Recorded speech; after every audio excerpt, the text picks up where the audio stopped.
Good evening, everybody. Welcome to the Monday. I forgot to change the date. The Monday, March 14th, 2022 edition of studentloanjustice.org. My name is Alan Collins. I am founder of studentloanjustice.org, coming to you from beautiful Northwoods, Wisconsin. It actually got above freezing today, and it looks like it's going to get above freezing for the next week. So, knock on wood, it looks like we're out of the winter woods. One would think and hope. So I hope everything's going well out there in the world for you tonight.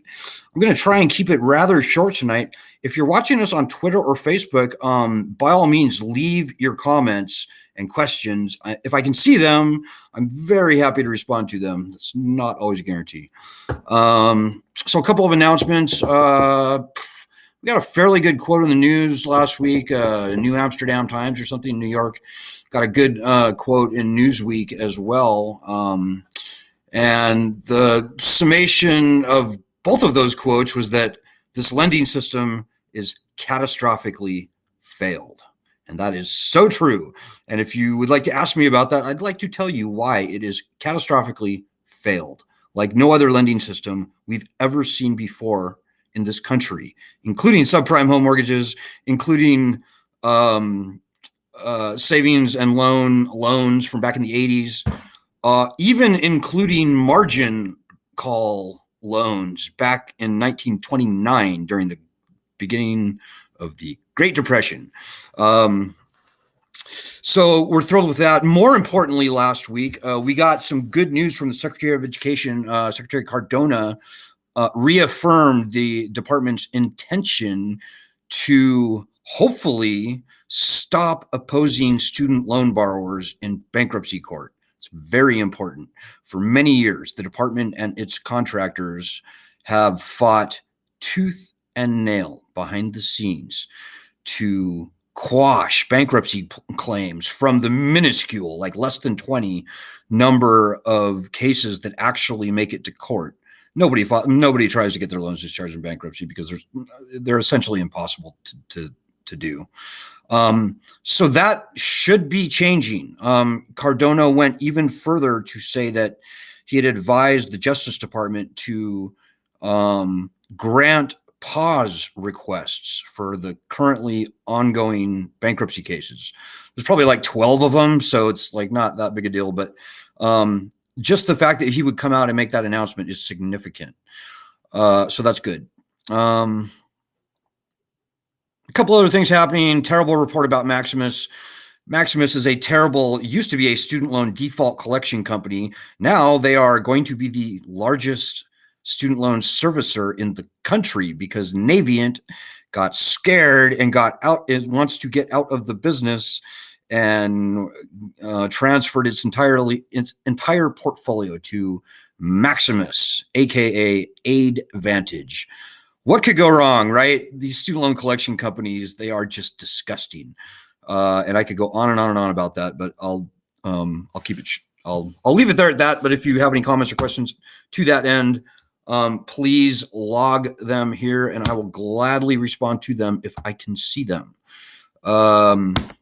So right now, guys, here's the most important thing that you need to know. This student loan problem has been stuck in the partisan divide for the entire 17 years we've been around. You've got the Democrats that are sort of the good cops, the white hats. You've got the Republicans with bad cops, the sort of black hats. And in that gridlock, nothing gets done. And that is not a bug. That's a feature. That's how the student loan people want it. That means the Department of Education. That means the for-profit companies like Navient. That means a whole network of nonprofit guarantee agencies, nonprofit lending companies, Great Lakes, many others. ECMC, terrible company. It's been really bad for us. And here today, I'm thrilled to tell you that our petition that we started in March 2020, before anybody was talking about student loan cancellation by executive order, the concept of canceling student loans by executive order is now at the top of the news. It's for all intents, a settled matter that, yes, indeed, the president does have the power to cancel all federally owned student loans, and he can do it without needing one dime from the Treasury, without adding even one penny to the national debt. You cannot, there is no better, cheaper, easier way to stimulate the economy than by canceling federal student loans. So we're thrilled that that concept is at the top of the news.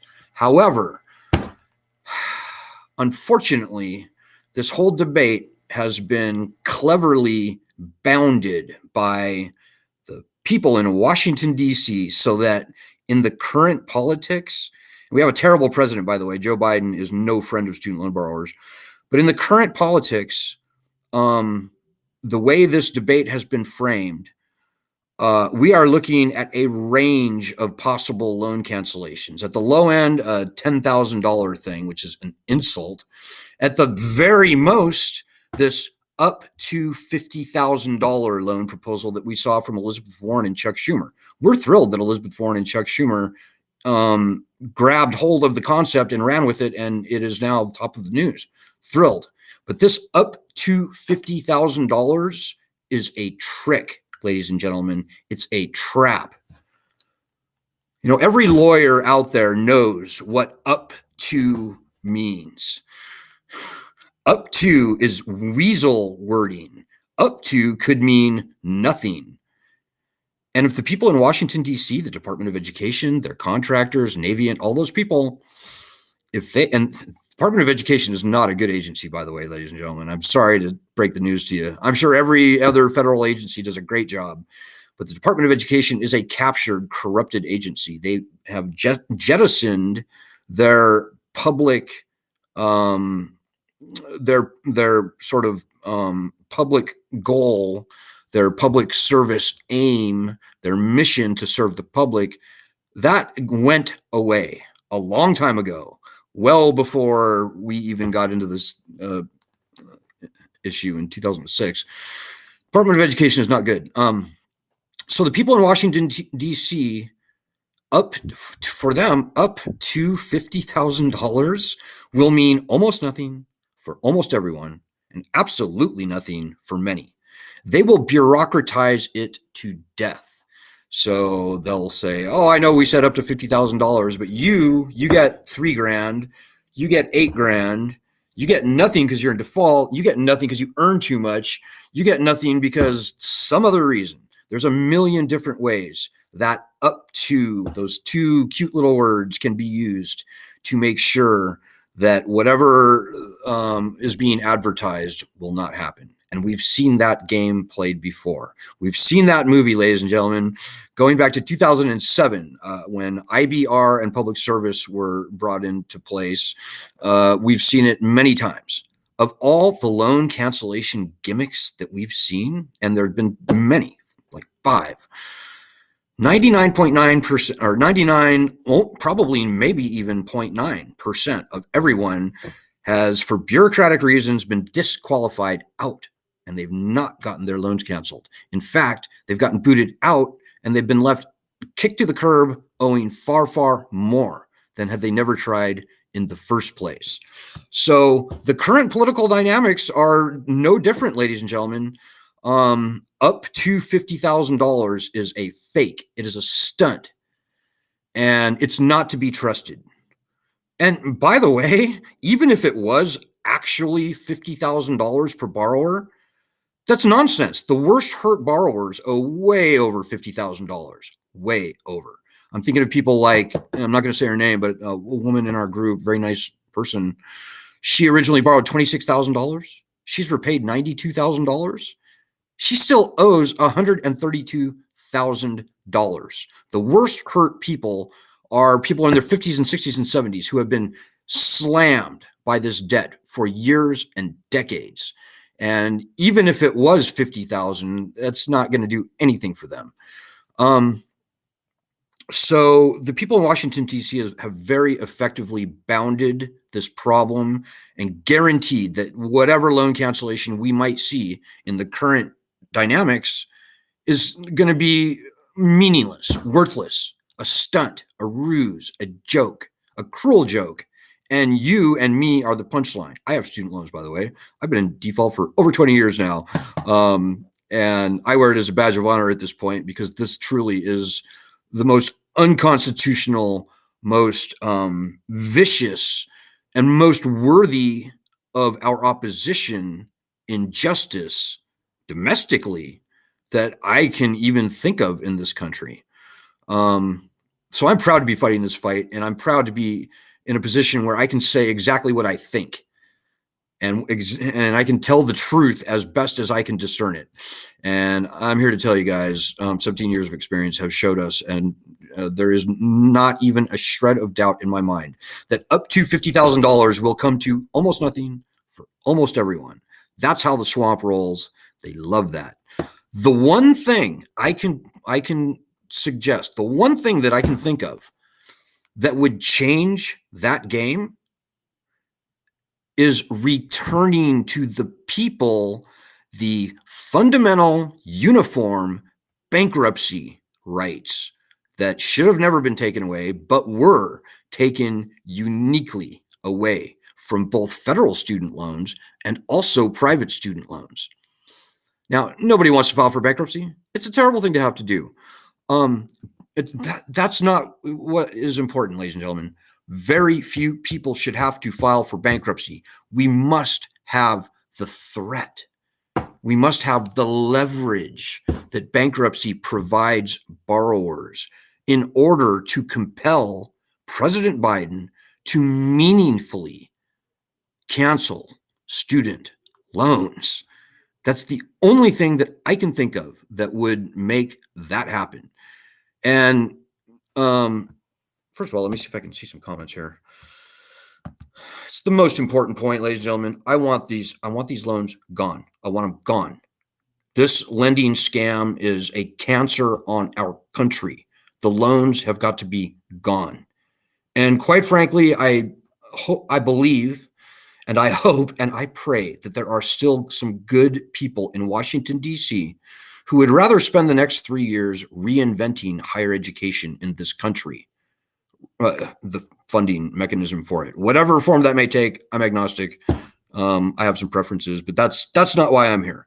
We're here to get this lending scourge gone. There's no good reason for this lending system to continue.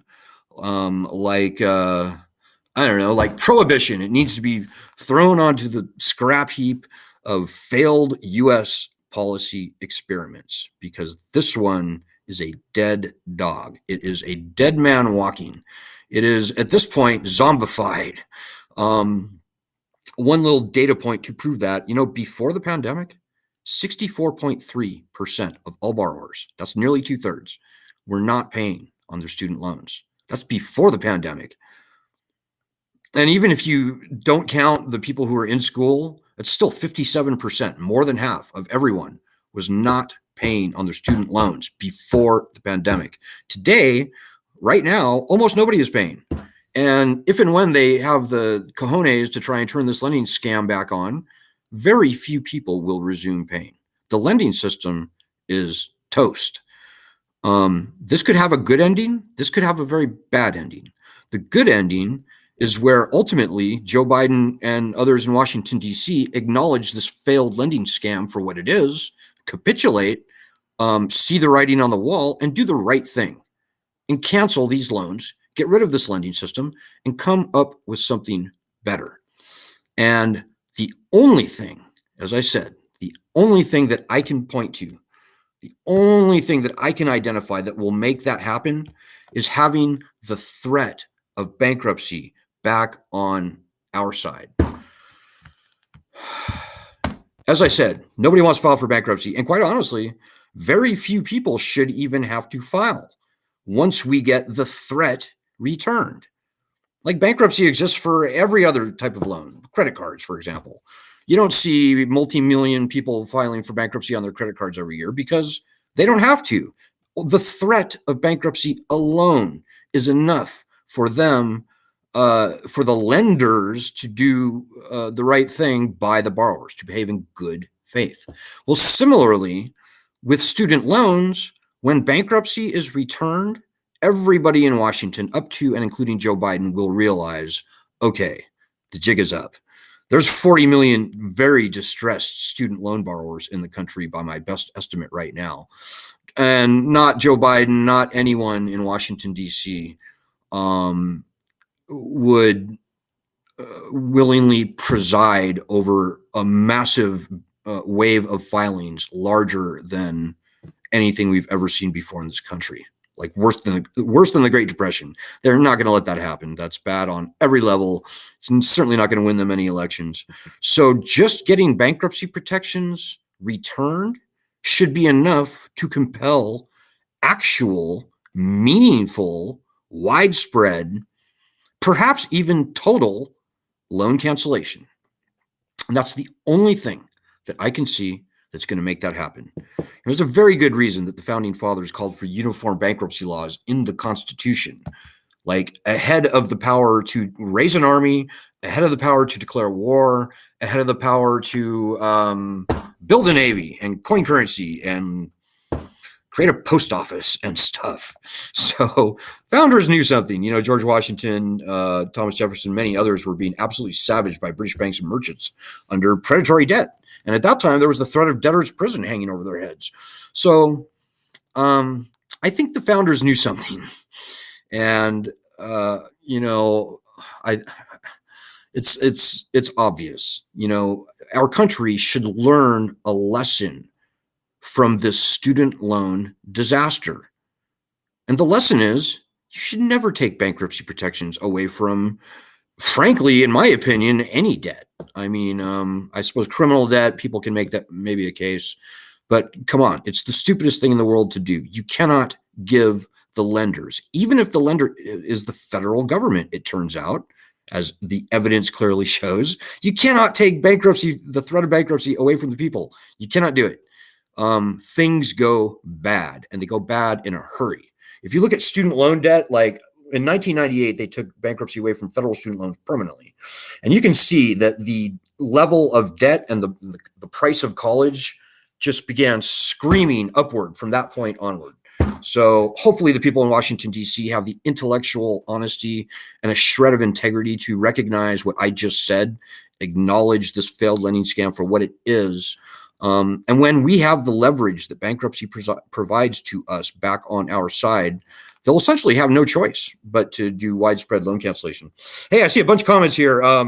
Let me hopefully get through them, and hopefully I can see them all. I can only see 4 right now. So Leslie Fishman says, I can't believe there isn't any talk of reforming this whole higher education system. It's so expensive to attend college and university or send kids to college. It's utterly insane. Leslie, I couldn't agree with you more. You know, back in the 70s, people could pick berries over the summer or get a part-time job and easily pay for their tuition at a 4-year college. And that is no longer even close to a reality. And it shouldn't be that way. We're the most powerful country in the world. We're the richest country in the world, they say. Look at other countries like Germany, Norway, Sweden, Mexico, China, Russia. They found a way to educate their best and brightest at little or no cost and with little or no loans. So there's no good reason that that here in this country, we allowed a college education to be some kind of fucked up commodity, pardon my French. It's not a commodity. It's a public good. It's very important for people to get educated. And I think most will agree it's pretty good to have an educated citizenry, because globally we've got a lot of competition out there. There's some very smart people in India and China and Russia and many other places. And it's a good thing to have an educated citizenry. And there's no good reason to sort of punish the people with this lifelong albatross of ridiculous, sadistic, even cruel sort of punishment of student loan debt. No good reason. But having said that, Leslie, we're agnostic on what the next higher education funding model should look like. What we know, we only care about student loan justice. We only care about getting rid of the current student loan system. The next debate is the next debate. The problem, the most important problem that is crushing people and families across this country by the tens of millions as we speak is the $1.6 trillion federal monstrosity and private loans as well. That's the problem that needs to be solved right now. It can't be kicked down the can cannot be kicked down the road any further. And I will not let that larger debate be a distraction or a stopper for us getting what we need right now. Leslie says, yes, sadistic is the correct word. Hey, Doug Grostovan says, yep, still not hearing anything in the mainstream concerning the interest, which is mostly the problem. Doug, you raise a great point. And again, I don't want to digress too far into the bigger issue that we were just talking about. But, in 1965, President Lyndon Baines Johnson, when he rolled out the Higher Education Act, in the signing ceremony that he gave in Texas, he declared that the student loans, they would be able to give out at zero interest. Today, over $100 billion a year in interest alone clicks off on us, the people. Absolutely terrible. If there is to be a student loan system going forward, and frankly, I think that's kind of a terrible idea, but if there is to be student loans going forward, they should be free of interest, as LBJ pledged they could and should and maybe would be. So Leslie also says $50K doesn't even cover the ballooning compound interest. Right. That's exactly right, Leslie. $50K is an insult, particularly to the older people out there who, on average, owe far more than younger people, despite having borrowed far less many decades ago, by the way. The numbers on this lending system are just completely backwards and upside down.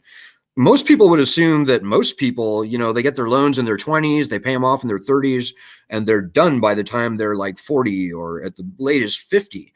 But what we're seeing is, if you look at average student loan balance versus age, you see the average debt with increasing age increase, not decrease, as it would in a normally functioning, healthy lending system. So it's just ridiculous. There are more people over the age of 35 than under the age of 35 with student loans today. There are more people over the age of 50 than under the age of 25 with student loans. And in both cases, the older group, the over 35, over 50, they owe way more than the younger group. The 50 plus people owe triple on average what the under 25 people owe. That is a sign of a failed lending system. It needs to be taken to the bath and drowned in the tub. And that's a very conservative thing that I just said. People accuse us of being a liberal snowflake, left, whatever, Democratic operative group. That's not true. We are a fiercely non-partisan group. If you're a Democrat, you're welcome here. If you're a Republican, you're very welcome here. If you're a libertarian or a green or an anarchist or a socialist or even a communist, you are very welcome in our group. We need you. Our greatest strength is our cultural and our political diversity. This lending scam really doesn't discriminate.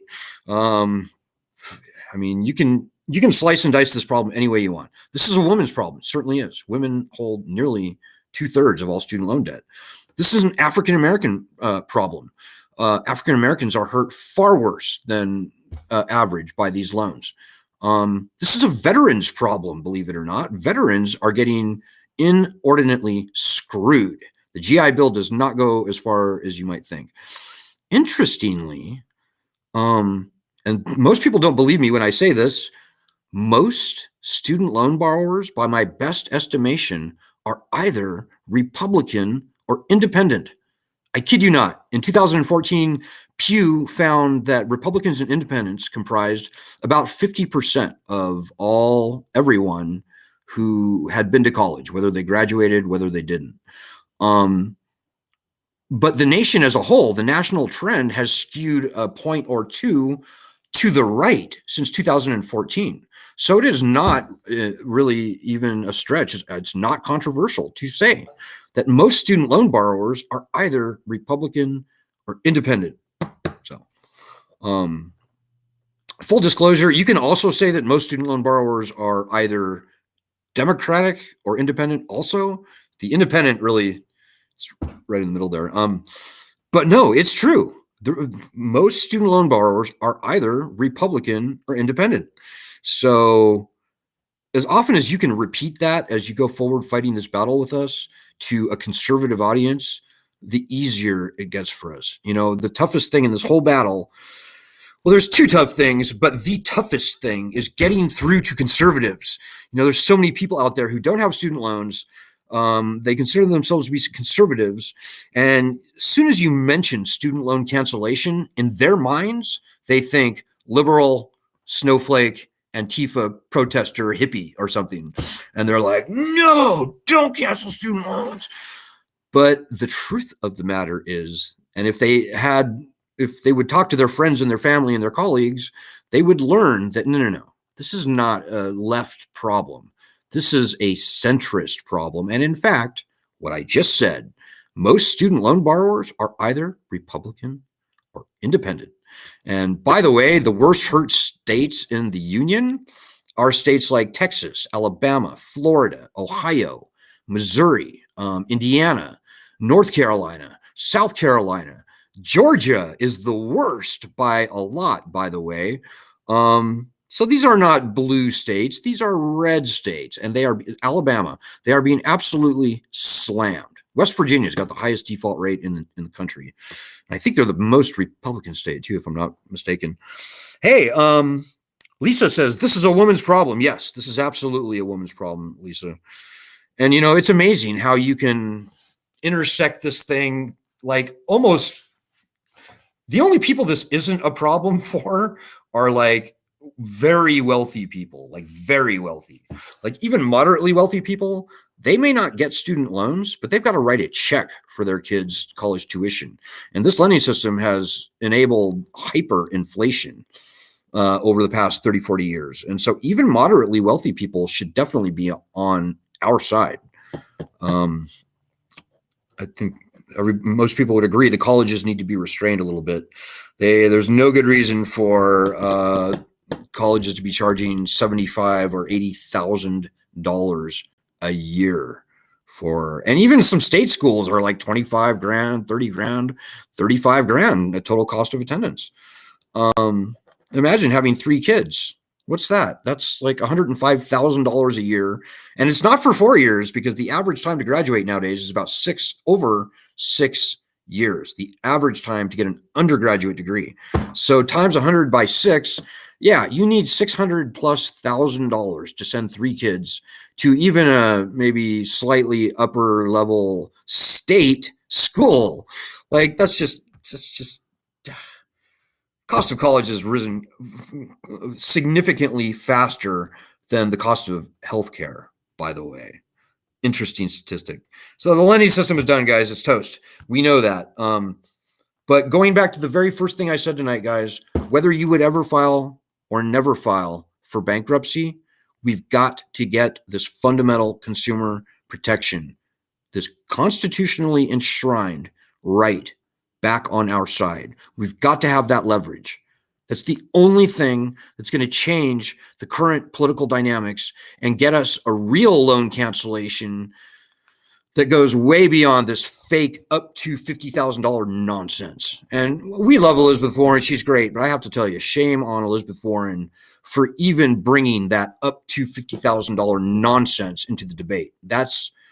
I'm sorry, but that's a trick and a trap. And whether she did it knowingly, whether Elizabeth Warren did that wittingly or unwittingly, I don't know. I would like to give her the benefit of the doubt, but she ought to be ashamed of herself. And she ought to be fighting tooth and nail with us for the return of bankruptcy protections to these student loans. And if she doesn't, shame on her.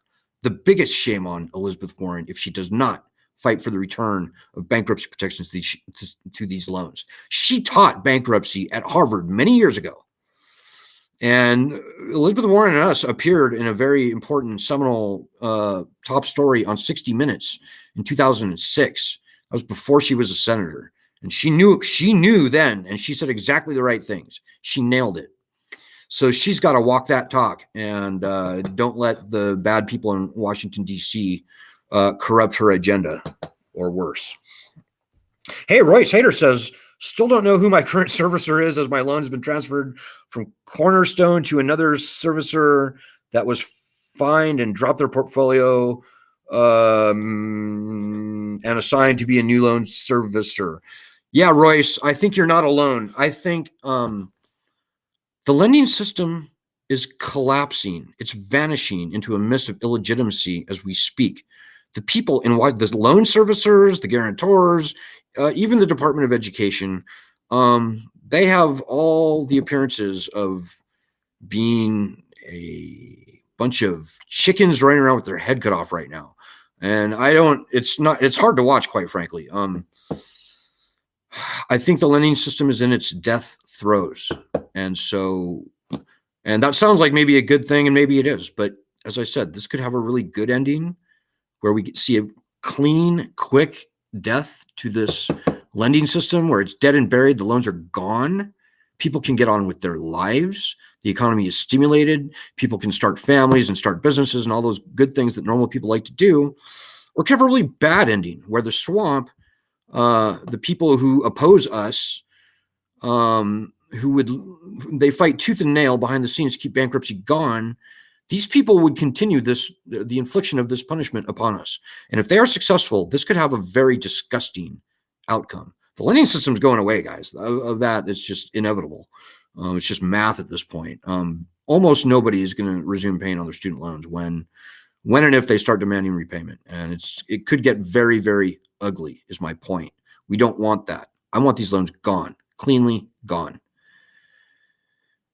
So that all comes down to fighting for the return of bankruptcy to these loans. As unpleasant as bankruptcy is, we've got to get the leverage of bankruptcy back. It's the only way we're going to see meaningful student loan cancellation.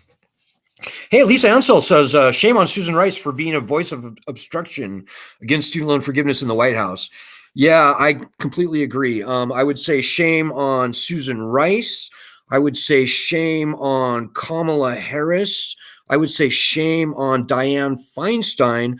I don't know exactly about Susan Rice, but I think that she also is very beholden to these weird people in California, the Swig family, SWIG. The Swig family claims to be fighting for student loan cancellation, but they are adamantly opposed to student loan cancellation by executive order. They are favoring student loan cancellation by Congress. And there's a very important distinction there, ladies and gentlemen. By executive order, student loans can be canceled essentially for free. You don't need a dime from the Treasury. You don't need congressional approval. You don't need any money from the Treasury. You don't add anything to the national debt. That is the obvious, efficient, quick, and clean way to get rid of these loans. The Swig family would have Congress pass a bill that somehow raises $1.6 or more trillion from the taxpayers to give to the Department of Education to quote unquote cancel the loans. That is a scam. That's a scam on the taxpayer. The taxpayer paid for these loans many years ago. There's no good reason for the taxpayers to have to pay not just twice, but far more than twice with interest and penalties and all the other stuff for loans that they already own. It's ridiculous. And so we're seeing a little sect of, and I think Biden as well, who, they're trying to play this fake charade of, oh, well, if Congress brings us a bill, I'll sign it. That's nonsense. That is the biggest theft of taxpayer money for no reason at all that I can even think of. It makes my head fucking explode. Shame on those people. California is neck deep in the swamp. Oh, Gavin Newsom also, by the way, I might add. And I don't mean to bag on the Democrats. I could talk forever about bad Republicans, but you nailed it. Vanjie, replay the shame on Elizabeth Warren. I'm not saying shame on Elizabeth Warren, but if Elizabeth Warren opposes bankruptcy, where she was strongly for it many years ago, that would be a big shame. And I will say actual shame on Elizabeth Warren for putting this arbitrary $50,000 cap on student loan cancellation. There's no good reason for it. And all that does is prolong the suffering of people, particularly older people who owe the most and have been hurt the worst by these loans. So we're running a little bit short on time here. Sarah Dardick says, I am a Democrat in California. I can confirm we are in the swamp. Yeah, I don't want to make this a Republicans are terrible, guys. We're a nonpartisan group. But if I'm being honest, I would say the Democrats are less terrible than the Republicans. But guys, both parties suck ass. Like this bipartisan, this partisan food fighting, this partisan divide has allowed this problem to fester. And so I'm not happy with either party. In fact, we as a group have not been able to endorse a major party candidate for president really forever. I think we did endorse Barack Obama in 2008, but we probably shouldn't have. We have upped our criteria a little bit for what it takes to get an endorsement for us. We maybe could have endorsed Bernie. We could have endorsed Elizabeth Warren, actually. But they never made it. So we have, since 2008, we have not been able to endorse a major party candidate on one party or the other. Doug Grossman says, is there still a chance that people may be able to amend past bankruptcy cases 5-10 years to include student loans if total cancellation doesn't happen? And the answer to your question, Doug, is I think so. Yes. We've got two things. We've got that thing I said at the top about the department not opposing student loan borrowers. We also have, and I think I would be surprised if they wrote that order in such a way that people couldn't amend past bankruptcy filings. Also, our bill, this is the most important legislative thing I'll say tonight, our bill S-2598, which will return bankruptcy to student loans, federal student loans that are more than 10 years old, that would allow for people to amend past filings. So if you can amend your bankruptcy filing just generally, then you should be able to amend it when our bill passes and include your federal student loans in that. So, I'm showing 23 comments, but I can only see 4. Let me go back to our Twitter and see if anything's there. I don't see anything on Twitter. Maybe one last little rant here, ladies and gentlemen. I know a lot of people on Twitter are talking about this. So there's this very mysterious group that has come around, and we're seeing this increasingly over the past couple of months as we get closer and closer to success with our bankruptcy legislation. They are fighting tooth and nail to kill our push for the return of bankruptcy protection to student loans. This particular group I'm thinking of claims to be progressive, and the argument that they make is just ridiculous. First of all, bankruptcy, as I have explained over the past 30 minutes, bankruptcy and student loan cancellation are absolutely not opposing concepts.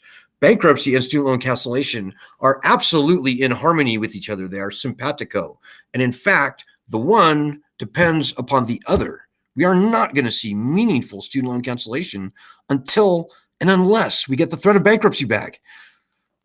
So this group, I have to say, ladies and gentlemen, they display all the hallmarks of similar sort of operatives that we've seen on the internet in years past, going back 2011, actually. So these groups, they appear to be legitimate. And then when you sort of do a little deeper digging, you'll see that the people that are lurking around your group and posting this just sort of terrible, distracting and sort of sideways comments, trying to throw shade on bankruptcy, they don't use their real names. They're fakes.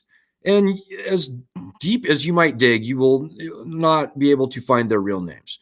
And so I blocked this group.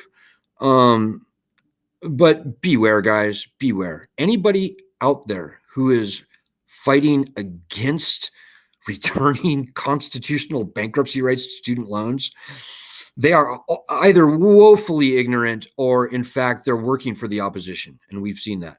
We've seen these fake AstroTurf groups funded by companies like the DCI Group. Google that.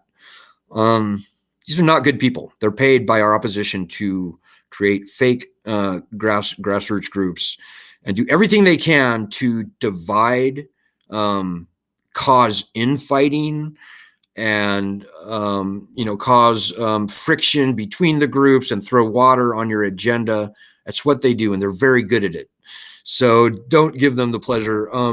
As I said, a good rule of thumb is if you can't find out who they actually are, if you can't get to the bottom of what their actual real names are, if the organizations they claim to represent have websites where no real names are given, it's really almost not even worth engaging with them, because their whole goal is to just inject as much noise as possible into your thing and make everything that you say distract from it, and so forth. So, I stand at the ready to debate anybody with a real name who has the courage of their convictions, at least enough to put their real identity out there and have an argument.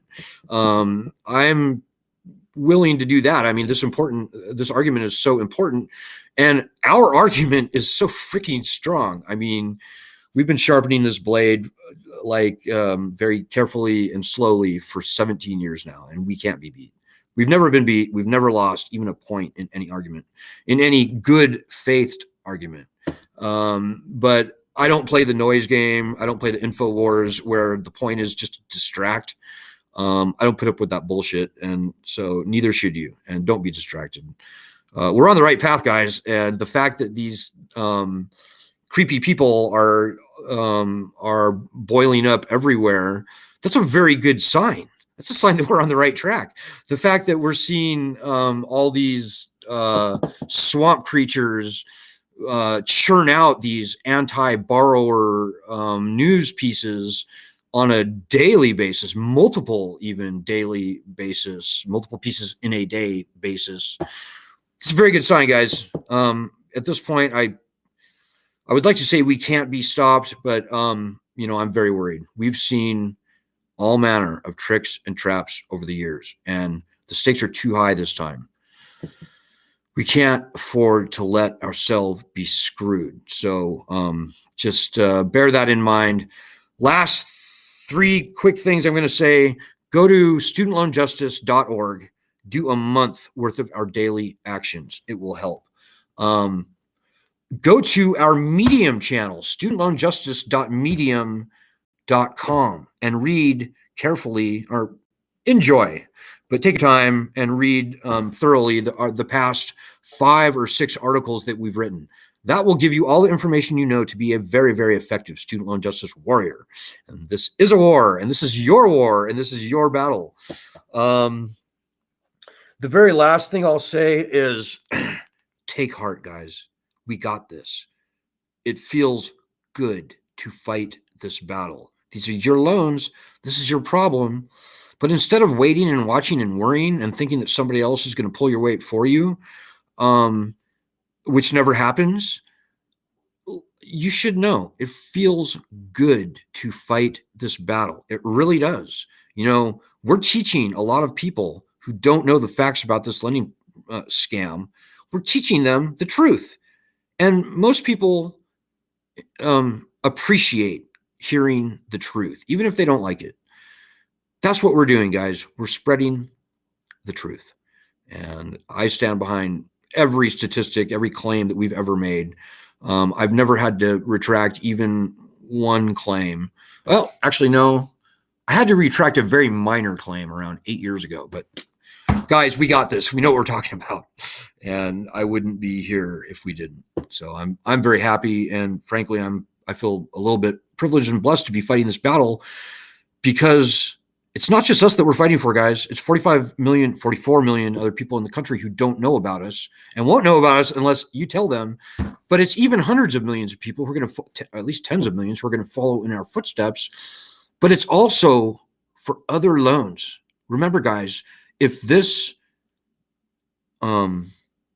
if this grave constitutional injustice can be done to other types of loans, there is no telling where this might stop. This is the camel's nose under the tent. So we're the pioneers. We just are. That means that we've got to fight a little harder. We've got to fight a little bit. We've got to punch a little bit above our weight to get this problem solved. So do those two things that I just said. I said daily actions, read our articles, and take heart. I've never been more optimistic than I am here tonight. So I will be back on Wednesday. And don't worry about the haters, guys. Don't even worry about them. Don't even trip on them. I will be back on Wednesday. Ed will be back tomorrow. Let's get to it. No time but the present. Jump in. The water is fine. We need you. So good luck, everyone. Good luck. Godspeed. See you on Wednesday. God bless.